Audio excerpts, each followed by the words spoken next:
కల్తీ లిక్కర్ కేసులో తనను అరెస్ట్ చేయాలని చూస్తున్నారని ఆరోపించారు మాజీ మంత్రి జోగి రమేష్. ఎవరెన్ని కుట్రలు చేసినా చంద్రబాబు, లోకేష్ అరాచకాలను ప్రశ్నిస్తూనే ఉంటా అన్నారు. సిట్ అధికారులు తప్పు చేస్తున్నారని, 3 ఏళ్ల తర్వాత తనపై పెట్టిన తప్పుడు కేసుకు సమాధానం చెప్పాల్సి ఉంటుందని అన్నారు.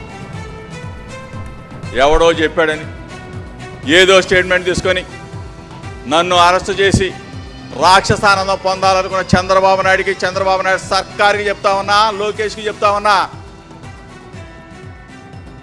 నెల 2 నెలలు 3 నెలలు నన్ను ఇబ్బంది పెట్టగలరేమో, కానీ ఎట్టి పరిస్థితిలో మీరు చేసిన దుర్మార్గాన్ని మాత్రం ఎండగట్టే పరిస్థితిలో జోగి రమేష్ తగ్గడని చెప్తా ఉన్నా. మీరు చేసే పనికి మాలిన చేష్టల్ని నిత్యం ఎదుర్కొంటా అధికారులను అడుగుతా ఉన్నా. చంద్రబాబు ఉండేది 2 సంవత్సరాలు, మీరుండేది మీ ఉద్యోగ పీరియడ్ అయ్యేంత వరకు శాశ్వతంగా ఉంటారు. దయచేసి తప్పు చేయండి ప్లీజ్.